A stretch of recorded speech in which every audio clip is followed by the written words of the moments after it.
안녕하세요. 6월 17일 목요일 날마다 주께로 큐티 가이드입니다.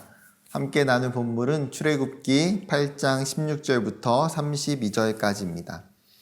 16절부터 19절까지는 세 번째 재앙입니다. 세 번째 재앙은 이 재앙이죠.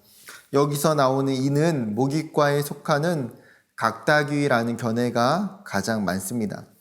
하나님은 모세에게 지팡이를 들어서 땅에 티끌을 내려치라고 말씀하십니다. 그때에 예굽의 온 땅의 티끌이 변하여 사람과 가축을 괴롭히는 이로 변해서 고통스럽게 하게 되죠. 이 세 번째 재앙의 특징은 무엇이냐면 애굽의 요술사들이, 술객들이 따라하지 못하더라는 거예요. 첫 번째 피재앙, 두 번째 개구리 재앙은 그들도 자신의 주술로 흉내를 냈습니다. 그렇기에 바로도 애굽의 술사들도 요동함이 없었습니다. 그러나 본격적으로 세 번째 재앙부터는 하나님의 이적을 따라할 수 있는 애굽의 술사들이 없더라는 거예요. 심지어 그들이 19절에 이렇게 이야기합니다. 요술사가 바로에게 말하되 이는 하나님의 권능이니이다. 쉽게 말하면 하나님의 능력, 하나님의 권능이 훨씬 더 세다고 이야기하는 거예요. 하나님의 권능은, 하나님의 능력은 전능하실 뿐만 아니라 탁월하십니다. 그 어떠한 이방의 주술사들도 하나님의 능력을 흉내낼 수가 없습니다. 왜 그렇습니까? 우리 하나님만이 전능하시고 온 우주를 창조하신 분이시기 때문입니다. 이제 본격적으로 바로와 애굽의 백성들은 그 하나님의 능력 앞에 조금씩 두려워하기 시작합니다. 그리고 20절부터 32절은 네 번째 재앙과 관련이 되어 있습니다. 네 번째 재앙은 파리 재앙이죠. 하나님은 모세에게 아침 일찍 일어나 바로 앞에 가라고 말씀하십니다. 바로가 물 있는 곳에 나올 거라는 거예요. 물 있는 곳으로 나온다는 것은 애굽인들이 신성하게 생각했던 그 나일강에 지금 바로가 제사를 드리기 위해서 온다는 것을 의미하곤 합니다. 그때 하나님은 네 번째 재앙을 이야기하십니다. 내 백성을 보내라. 그렇지 않으면 너와 내 신하와 내 백성과 내 집들이 파리떼를 보내서 가득하게 될 거라고 경고하셨습니다. 그런데 이 네 번째 재앙부터 특이한 점이 있습니다. 무엇입니까? 바로 구별하심입니다. 22절과 23절 말씀, 그날에 나는 내 백성이 거주하는 고센 땅을 구별하여 그곳에는 파리가 없게 하리니 이로 말미암아 이 땅에서 내가 여호와인 줄을 내가 알게 될 것이라. 내가 내 백성과 내 백성 사이를 구별하리니 내일 이 표징이 있으리라 하셨다 하라 하시고, 이제 재앙이 있을 텐데 애굽 땅과 지금 이스라엘 백성들이 거하고 있는 고센 땅을 구별하시겠다라고 이야기합니다. 애굽의 온 땅에는 파리 재앙이 임하지만 지금 애굽 안에 이스라엘 백성들이 살고 있는 그 고센 지역에는 파리 재앙이 임하지 않고 피한다라는 것이죠. 여러분, 애굽에 전역에 파리가 있는데 특별히 한 지역에만 파리가 나타나지 않는다는 것은 굉장히 놀라울 만한 일입니다. 특별한 하나님의 섭리이고 특별한 은혜가 있음을 단적으로 보여주는 것이죠. 하나님이 그렇다면 왜 이 고센 땅에만 특별하게 구별하고 계실까요? 그것은 여호와 하나님의 백성과 바로가 통치하는 그 애굽 백성이 다르기 때문입니다. 내가 내 백성과 바로 너의 백성을 구별하여 놓겠다라고 하나님 말씀하십니다.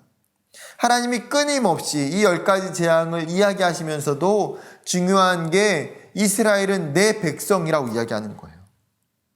나아가 하나님은 자신의 백성을 얼마나 사랑하시며 얼마나 귀하게 여기시는지를 보여주고 계십니다. 그것이 구별됨이에요.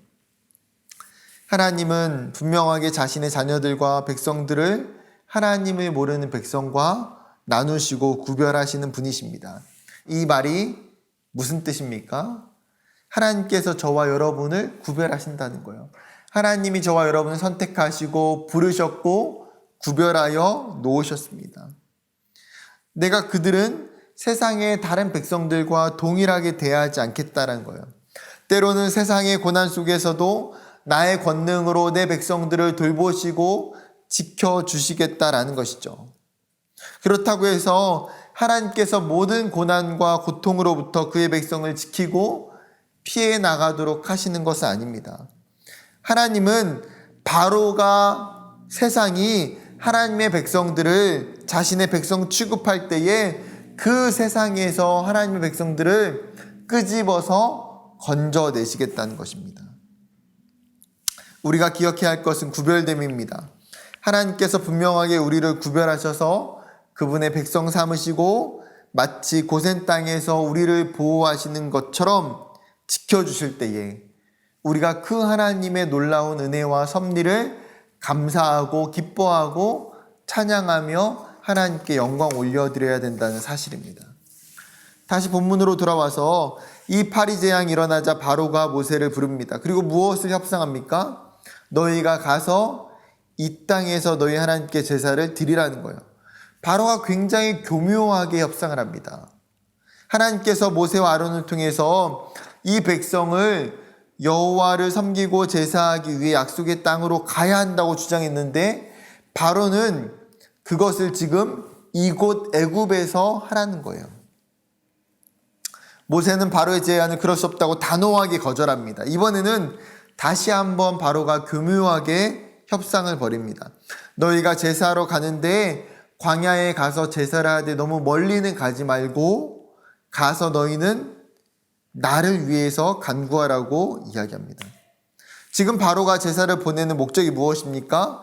여호와 하나님을 위한 것도 아니고 이스라엘을 위한 것도 아니고 자신을 위한 거예요. 바로의 생각, 바로의 마음에는 오직 자신의 안위와 이 위기에서 어떻게 해서든 벗어나기만을 바랄 뿐입니다. 그것이 어디에 잘 나타납니까?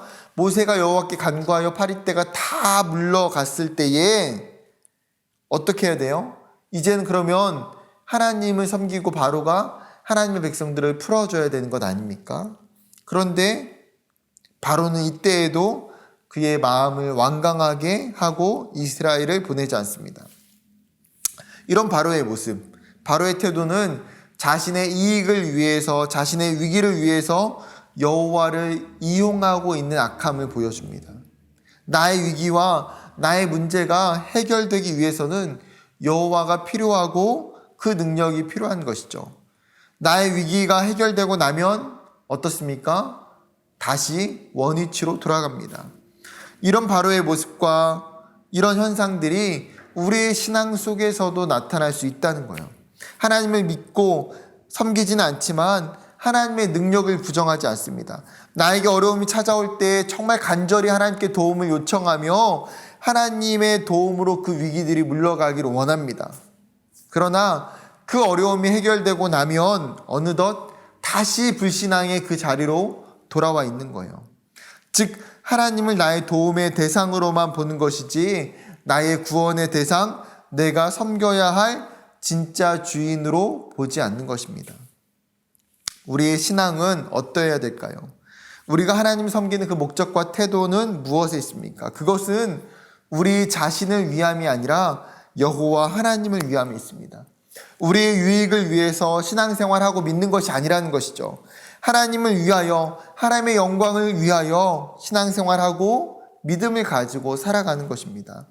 철저히 내가 아닌 그 창조주 하나님을 위하여, 주인 되신 하나님을 위한 그 신앙과 믿음의 태도가 있어야 된다는 사실이죠. 그럴 때 철저하게 하나님을 나의 목적의 수단으로 이용하지 않고 나의 신앙의 목적 그 자체로 대할 수 있다는 사실입니다.